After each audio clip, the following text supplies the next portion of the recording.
This latest piece is an absolute masterclass in contrast and cunning.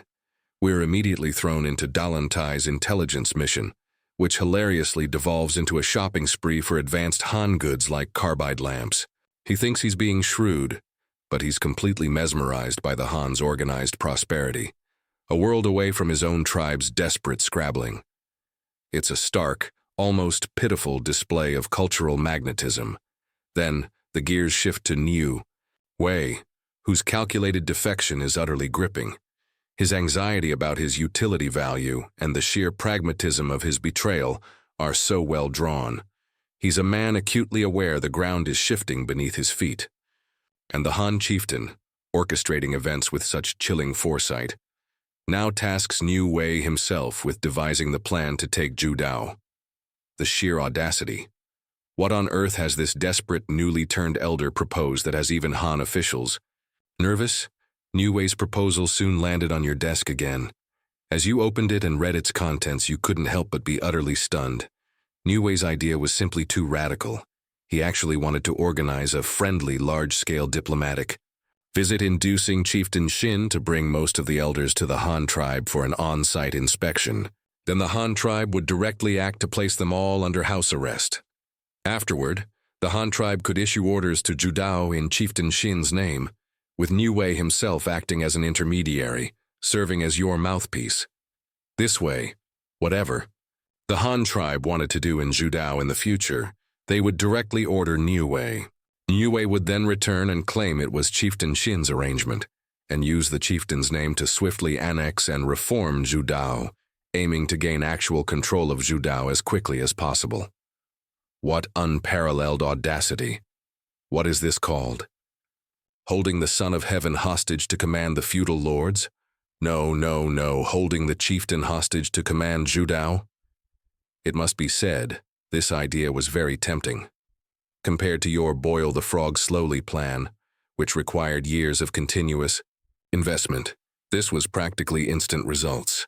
However, the difficulty involved was not small, and there was also a bit of Niu Wei's own ulterior motive in it. If Chieftain Xin and most of the elders were truly captured, and the Han tribe directly revealed themselves to forcibly control Zhudao, their own name, it would certainly provoke a certain degree of resistance, which would be detrimental to the Han tribe's future rule over Zhudao. To maintain stability, a certain number of troops would have to be permanently stationed there to promptly suppress local rebellions. Such a method of rule was too costly. You couldn't just have an army sitting idle there. It wouldn't be cost-effective. Therefore, to avoid this situation, the Han tribe could only continue to issue orders in Chieftain Xin's name. While some might be suspicious, before seeing Chieftain Xin himself, and with Niu Wei, a legitimate elder of the Xin tribe, standing as a guarantor there, even if others had doubts, they couldn't say anything concrete. Thus, Niu Wei became a crucial, irreplaceable link. He even effectively seized the power to control the entire Zhudao, using the Han tribe as his instrument. This lad's audacity and ambition were truly immense. But you remained interested in this plan because it was simply too tempting. One Niu Wei was nothing significant. You could directly get rid of him. What good was ambition, no matter how great, if a person was dead? They couldn't accomplish a thing. A truly smart person should understand their own position. If they insisted on courting disaster, then no one else could be blamed. Indeed, having made up your mind, you immediately wrote a reply letter and formally drafted a diplomatic invitation, inviting the Grand Chieftain of the Xin tribe to be a guest in the Han tribe for a friendly inspection and visit, to deepen the friendship between Han and Xin. They could directly bring a delegation to observe and learn, with the number of people limited to under 100, which would make things more convenient on the boats. After finishing writing, one reply letter and one invitation, bundled together, were immediately sent back via messenger falcon. This matter has potential. It needs to be handled well. Where should they be placed under house arrest? You began to ponder. If they were obedient, they could simply be placed in any city. If they were disobedient, they could be directly cast onto a lake island in the swamp and guarded by appointed personnel. That's what we'll do. Then Zhudao would first undergo comprehensive Hanification reform.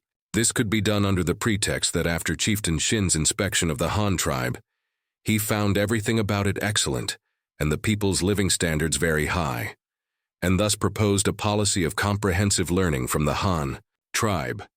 He would continue his studies in the Han tribe with several elders, and then the Han tribe would dispatch an advisory group to help Zhudao implement the comprehensive Hanification reform plan. Perfect. When Zhudao had been nearly transformed, in the future, another notice would be issued in Chieftain Xin's name, stating that he had an excellent relationship with the Han tribe's chieftain, that the Han tribe and the Xin tribe were as close as brothers, and that for the sake of better development, and to strengthen both tribes together, a plan for the Han tribe and Xin tribe to formally merge into one tribe would be proposed, in the names of both the Han and Xin tribal chieftains. Of course, the merger would be a sham. In reality, it would be a complete takeover by the Han tribe. But using the word merger would be more palatable than occupation, rule, or similar terms, which would minimize public opposition. Moreover, during the merger process, Zhudao, already having undergone comprehensive Hanification reform, would naturally be led by the Han tribe. Thus, the merged tribe would also be called the Han tribe. Finally, Chieftain Xin would be conferred a title like king or similar, and sent to some remote corner to enjoy his blessings, and then slowly poisoned to death, including his children and any elders hostile to the Han tribe. This way, Zhudao would completely belong to the Han tribe thereafter. To further maintain stability, population exchange could also be implemented. Some would migrate from the Han tribe to Zhudao, and some from Zhudao would migrate to the Han tribe. With mutual intermingling, there would be even less fear of problems arising. In a mere decade or so, nothing of concern would happen again. Few days later, after your reply letter returned to Zhudao, Beastfang and Niu Wei were both utterly dumbfounded. Beastfang hadn't expected the chieftain to actually agree to such a plan, while Niu Wei hadn't expected you to agree so readily. You had even immediately written him an invitation letter for him to take and deceive others. Wasn't something amiss? Here, could it be that the Han Chieftain had already planned to do this all along?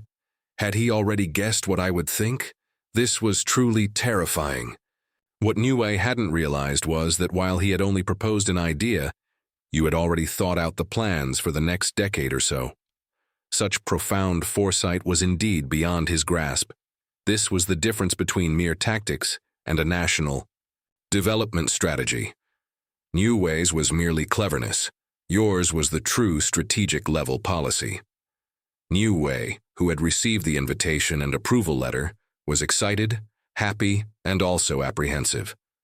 Was his intention a bit too obvious? The Han Chieftain was a decisive and ruthless person. He wouldn't want to kill him, would he? He had personally witnessed Jin Yi's head hanging in the streets of Hanyang City before. Niu Wei touched his neck, a shiver running down his spine. Forget it. I'll get this done first, and then we'll see. At worst, after the Han tribe completely controls Zhudao, I'll apply to become a prefect. Even a prefect of Zhudao would be fine.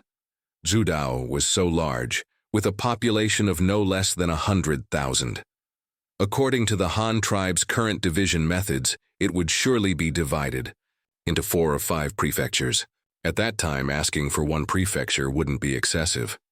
If the Han Chieftain was so stingy as to not even agree to that, then what the hell would I be doing with him? I'd just rebel. After briefly informing Beastfang and a hasty farewell, Niu Wei set off with the invitation you had given him, heading for Qingquan Valley in the northwest of Zhudao. He was going to sweet-talk the Grand Chieftain into going to the Han tribe. The Grand Chieftain was so interested in the Han tribe. He should agree, right? Niu Wei set off with the letter, heading for Qingquan Valley in the northwest of Zhudao. Riding his horse, he passed through countless villages, and everywhere he looked he could see the impact the Han tribe was having on Zhudao. The most common sight was the proliferation of small carts in the villages, with wheelbarrows being the most numerous. There were 2-wheeled small carts as well, though these were only seen in the larger villages, where the roads were somewhat better. Then there was the textile handicraft industry that the delegation had already begun promoting. In Zhudao, many villages had purchased spinning machines or looms. In front of the bamboo houses scattered across Zhudao, people could often be seen working in the open spaces by their doorsteps, weaving their own cloth. Even in the small mountain villages that couldn't afford spinning machines and looms, the inhabitants would search far and wide for wild hemp-like plants, harvest them, take them home, and soak them in retting ponds, preparing to gather enough fibers to trade with the Han tribe. For spinning machines, these were merely changes at the grassroots level. On the official side of Zhudao, the most obvious change was the increased number of horse-drawn carriages on the roads. These carriages were mostly laden with recently harvested grain. Unlike the previous method of using pack baskets, all grain was now packed in gunny sacks, sacks made by the hands of tens of thousands of Zhudao commoners. This single inconspicuous change had brought about a quantum leap in Zhudao's transportation capacity. If the Han tribe were to fully intervene in Zhudao, what enormous changes might that bring? Moreover, the Han tribe was about to promote metal currency here. The promotion of metal currency would be a comprehensive optimization of the people's established methods of trade. Coupled with the future popularization of transportation, Zhudao's commercial vitality would surely be stimulated. After all, Zhudao's current population was not much smaller than the Han tribes, and a population was necessary to drive demand. And then there were the comprehensive land and tax system reforms. Those were truly potent tools for accumulating wealth. Only when those in power possessed ample financial resources could they undertake more infrastructure projects: water conservancy, transportation, logistics, and military. Only then could these sectors develop vigorously. Hopefully that clueless Grand Chieftain would agree to this visit. With such thoughts, some relevant, some not, drifting through his mind, Niu Wei galloped towards Qingquan Valley. In a natural cave in Qingquan Valley, which served as Elder Qi's Technology Research and Development Center, Chieftain Xin and a group of elders were inspecting and testing the first batch of tools they had forged themselves. There were all sorts of tools: shovels, pickaxes, and mattocks for digging earth. Various axes, frame saws, hand saws, ink line boxes, chisels, hammers, nails, and planes of different sizes, all designed for woodworking. All these items, without exception, were made of a pale gold-colored metal. To be precise, it was a type of bronze alloy. Watching Elder Qi's men personally use these tools to saw a log into planks, then smooth and flatten them with planes, Chieftain Xin and the other elders couldn't help but click their tongues in amazement. Were all these tools invented by that Han Chieftain himself? Chieftain Xin asked, somewhat surprised. According to the artisans working at the delegation's encampment, yes, that's the case, Elder Qi explained. Their Han Chieftain is very young, very clever, and has invented a great many things, all of them particularly useful and effective. And these are just tools. From what we've learned from the artisans, their Han Chieftain also designed something called a windmill. Various tools can be installed beneath it, requiring no manpower. As long as the wind blows, those tools can work by themselves. It's quite magical. However, not many of the delegation's artisans know how to make windmills. I hear they're very large, bigger than a bamboo house. The principle they use is probably similar to the sailboat we rode the other day, right? Don't those wooden boats also move on water as long as there's wind? Is there any way we can copy it? Elder Jin chimed in with a sigh. The wind here isn't light either. There are strong winds every summer and winter, and places near the coast have wind year-round. If we had such a good thing, wouldn't that mean a lot more laborers who don't need to eat or drink, don't get tired, and work continuously? No wonder their Han tribe developed so quickly. That is somewhat difficult, Elder Qi replied. Mainly because we haven't seen one, and the delegation's artisans also say that large contraptions like this can't be made by just one or two artisans. It requires a large group of the most skilled artisans working together. I heard from the delegation's artisans that their large sailboats require nearly 1,000 artisans working together just to build them. The number of people preparing materials is even greater. Oh, and the planks they use for shipbuilding are also sawn by windmills because those things don't need to rest. Otherwise, even the Han tribe couldn't produce so many planks in such a short time. Elder Chi continued to share intelligence he had recently gathered from apprentice workers. Chieftain Xin nodded in agreement. He had just witnessed the speed of hand-sawing wood. It was excruciatingly slow. But it had to be said, this miraculous tool, the saw, was the best way to process wood. Previously, it wasn't even a question of speed. They couldn't even produce such flat planks. This demonstrated that saws were indeed very practical. As for the slowness, it might have been because the quality of the saws they made wasn't very good, and of course the artisans were also unskilled. But even if their speed doubled, it would still be very slow. At this rate of sawing wood to gather enough planks for a large ship, they probably couldn't accumulate enough even in several years. Chieftain Xin had personally ridden on a sailboat. He knew very well roughly how many planks and timbers such a ship would require. If they didn't have windmill-powered sawmills, their shipbuilding plans would likely go bankrupt. Looking at this dazzling array of practical tools, Chieftain Xin felt his spirits soar. Although there weren't many yet, and the artisans weren't proficient in using them, they had them now, didn't they? They had already passed the stage of going from nothing to something. Would widespread use and promotion be far behind? So Chieftain Xin continued, Elder Jin, can these tools be mass-produced? Yet? Reporting to the Grand Chieftain, not yet, replied Elder Jin, who was in charge of copper smelting and casting. This metal we are currently producing, the Han tribe calls things refined from ore metal. And this metal we are now using for tools is called bronze by the Han tribe's artisans. They call what we know as red metal copper. Any alloy smelted with copper and other metals is called bronze. According to rumors, before the Han tribe had ironware, they also used bronze to make weapons, tools, and agricultural implements.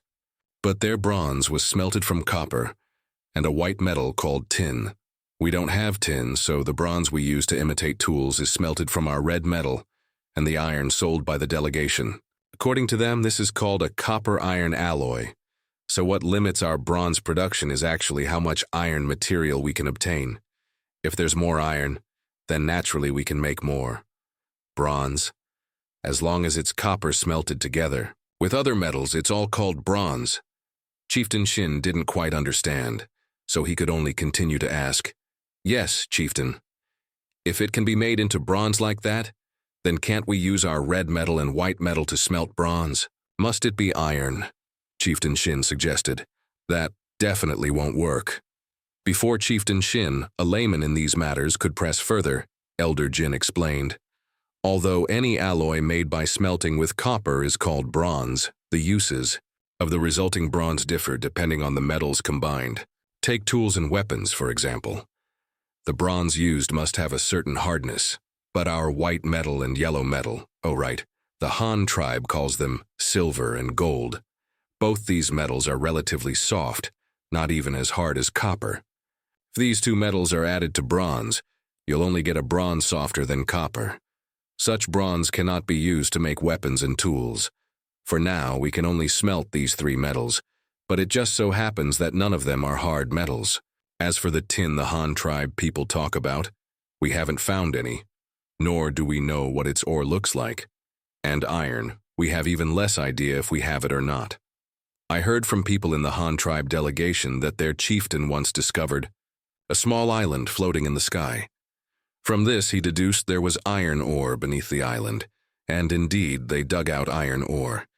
If that's how it's judged, then perhaps we should also look for such a place, even if it's not as big as a small island. A stone floating in the sky appearing to guide us to iron ore would also work. I think it's necessary for the Grand Chieftain to conduct a comprehensive search throughout Zhudao, Elder Jin suggested after his explanation. Just as Chieftain Xin was still hesitating over who to select for the next diplomatic mission to the Han tribe, a report suddenly came from outside.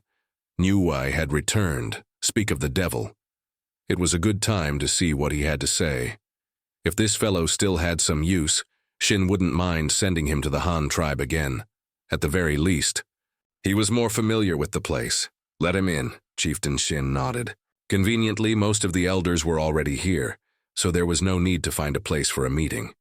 Before long, Niu Wei arrived, travel-stained. He was still dressed in the Han tribe style, hair tied up and secured with a pin, long trousers, and an undergarment, with a cross-collared robe over it, a cloth belt around his waist, and a pair of worn hemp-cloth shoes on his feet. No one said anything about his attire because Chieftain Xin and several other elders were dressed similarly. The Han tribe's style of dress was practical and efficient. Crucially, the fabric was more comfortable than animal skins and felt, and it also looked more distinguished. As the highest echelons of the Xin tribe, they had their pride. If they could dress comfortably and handsomely, who would want to go around with disheveled hair and wearing animal skins every day? Niu Wei pays his respects to the Grand Chieftain. Niu Wei, a man in his early 30s, greeted Chieftain Xin with the Han tribe's cupped hand salute as soon as he entered. Although Chieftain Xin was not yet accustomed to it, he said nothing.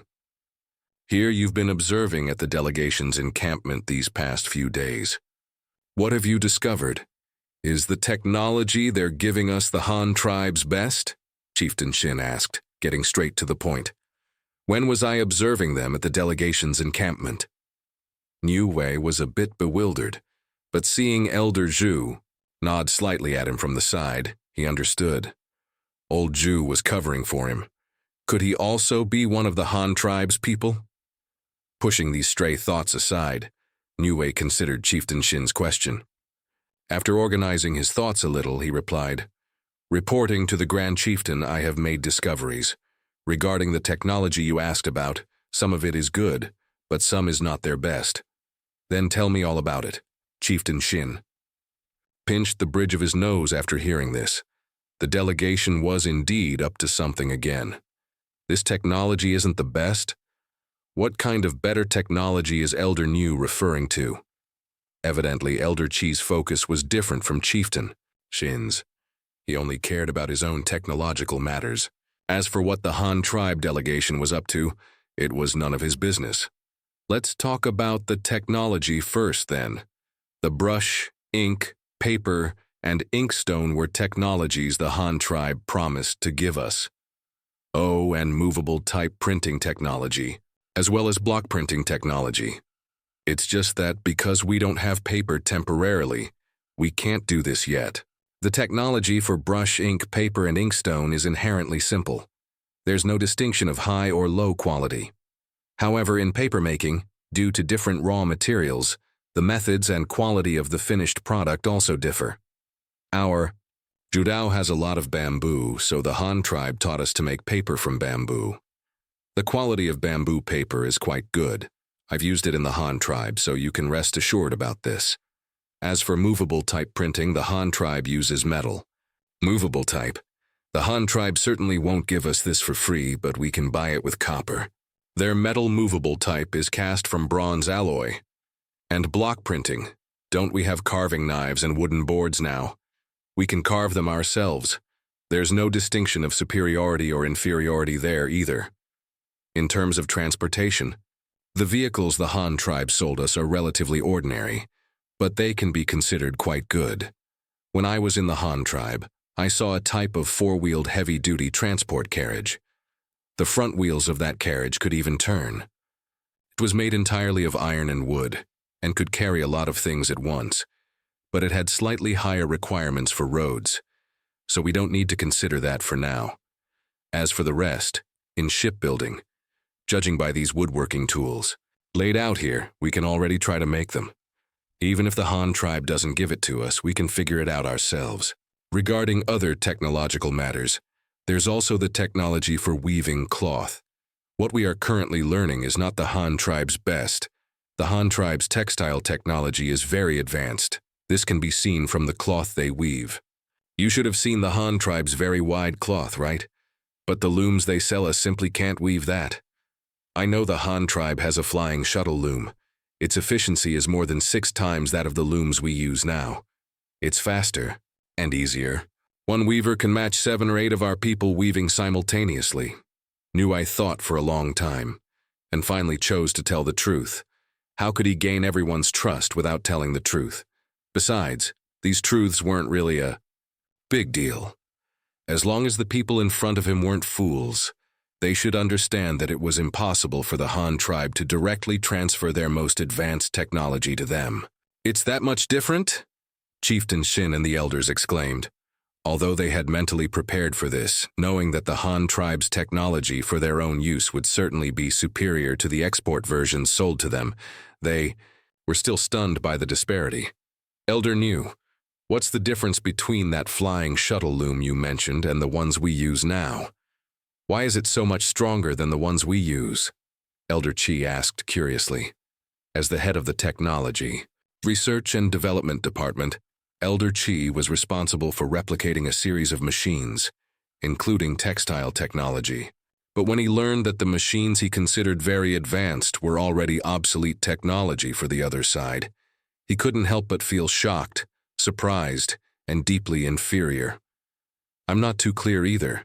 They wouldn't let me observe closely. I only got a distant glance. I just know that kind of loom is much larger than the ones we use. Very wide. Very big. The most crucial technology is the flying shuttle. It's said that with that thing, you no longer need to pass the shuttle back and forth by hand. That flying shuttle can thread itself back and forth, so the weaving speed is exceptionally fast," Niu Wei explained. "What is that flying shuttle made of?" "Elder Niu, you haven't seen it at all." Elder Chi felt this thing was magical and pressed on relentlessly. "I haven't looked closely, just a glance from afar. That thing is metal, either bronze or iron. Besides this, I also heard a piece of news. It said that there's a very advanced metal component on the flying shuttle, made of steel. It's not common even in the Han tribe." Niu Wei revealed another important piece of information. "Steel? What's that?" Elder Jin, responsible for metal smelting, also became interested. "It should be iron. I hear it's a metal made primarily from iron, better than iron, steel. You can also understand it as the strongest iron. If you make knives from these two things, a steel knife can easily cut through an iron knife. Of course, cutting our copper weapons is even more of a trivial matter, because copper isn't as hard as iron to begin with. Oh, right. This year, the Han tribe also newly established a prefecture called Xingang Prefecture. I hear it's a prefecture specifically for making iron and steel." Niu Wei answered again. Elder Jin's eyes lit up even more upon hearing this. So the Han tribe had metal even more formidable than iron. Indeed, the things they brought over weren't their best, but this was also normal. As someone who had dealt with metal smelting for half his life, Elder Jin's curiosity about steel was now growing stronger. "Oh, by the way, the Han tribe has come up with even more amazing things in the last few months. I brought a few over for you to see. These are things they've already transported to Zhudao and started selling. Otherwise, I wouldn't have been able to get them," Niu Wei said. "About to turn and fetch the items. They're willing to sell us new things they just made. Aren't they afraid we'll learn how to make them?" Elder Chi asked doubtfully. "You'll know when you see them. We can't make these things." Niu Wei spoke as he walked, soon returning from outside the cave with several carbide lamps. Everyone was immediately captivated by the transparent glass chimneys. "Could something like this also be made by humans?" "Elder Niu, what is this? Why is it as transparent as water? Just a bit yellowish." Elder Sheng spoke for the first time. What they had discussed earlier didn't have much to do with him, but this was different. He had simply never seen anything like it. And his curiosity got the better of him, making him unable to hold his tongue. "This is a glass lamp chimney. It's made transparent so the flame inside can shine through," Niu Wei explained. "You're saying this is a lamp?" Elder Chi couldn't help but ask curiously. "Grand Chieftain, can someone bring some clean water? Also, let's extinguish the fires in the cave. This is called a carbide lamp. It's very bright when lit." Niu Wei didn't answer directly. He decided to light it and show them. Chieftain Xin thought for a moment and agreed. He also found this thing very novel. The naturally formed cave wasn't very bright to begin with. Even though it was daytime, many braziers were lit inside for illumination. But because of Niu Wei's suggestion, all the braziers were temporarily extinguished. Niu Wei had someone bring clean water, filled the water reservoirs of several carbide lamps, and then made a gesture to light them. Elder Niu, doesn't this lamp need oil? Can this lamp be lit by burning water? The elders were all dumbfounded. They had never seen such a lamp before. More or less, Niu Wei ignored them and began to operate it himself. He lifted the glass chimney, unscrewed the valve for adding water, and when a foul smell emerged from the wick area, he flicked the flint ignition device inside. With a soft click, a dazzling white flame ignited. Niu Wei then lowered the yellowish glass chimney, slightly adjusted the water control valve, and let it be. He lit all the carbide lamps one by one. The dazzling light illuminated the entire dim cave space. Chieftain Xin and the others, not yet accustomed to it, all squinted. What? Is this? This is a lamp? How can it be so bright? Those who had just been mentally scorning the Han tribe's lamps as flashy but impractical were now all dumbfounded. They had never seen, much less heard of, an artificial light source that could achieve this brightness in their entire lives. Such bright lamp, does it really only burn water? Chieftain Xin finally spoke, because he simply couldn't believe it was true. Not exactly. This is called a carbide lamp. That transparent glass chimney outside doesn't actually have any special function. It's just something like ceramic that the Han tribe fires. There's no essential difference from ceramic. The only difference is that it's translucent, so it's used to make lamp chimneys. The most crucial part of this carbide lamp is actually its fuel. It burns gas. Niu Wei adjusted the flame of one lamp to be smaller, making it less glaring for the others, before bringing it closer to explain. Gas can burn too? The group looked doubtful, finding it somewhat incredible. Yes.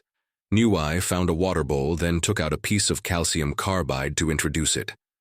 This lamp is called a carbide lamp because it uses this calcium carbide as the raw material to generate gas. This stone is made by the Han tribe. As soon as it touches water, it reacts and releases a combustible gas. Watch carefully. Niu Wei dropped a small piece of calcium carbide into the water bowl, then held a small, burning wooden stick over the bowl. The calcium carbide, soaked in water, quickly began to bubble vigorously, releasing a large amount of gas bubbles that rose to the surface. As soon as these slightly odorous acetylene gas bubbles emerged from the water, they encountered the open flame and were quickly ignited.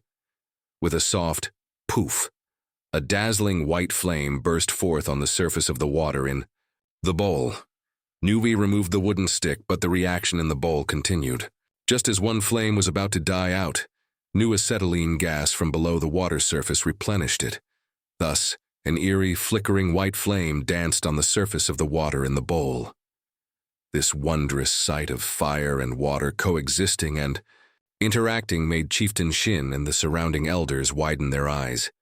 It was too magical. Finally, the carbon elements in the calcium carbide were consumed, and a considerable amount of hydrogen atoms in the water were also used up. The water level dropped somewhat. The calcium carbide inside had now reverted to calcium carbonate limestone, and the water had become turbid lime water.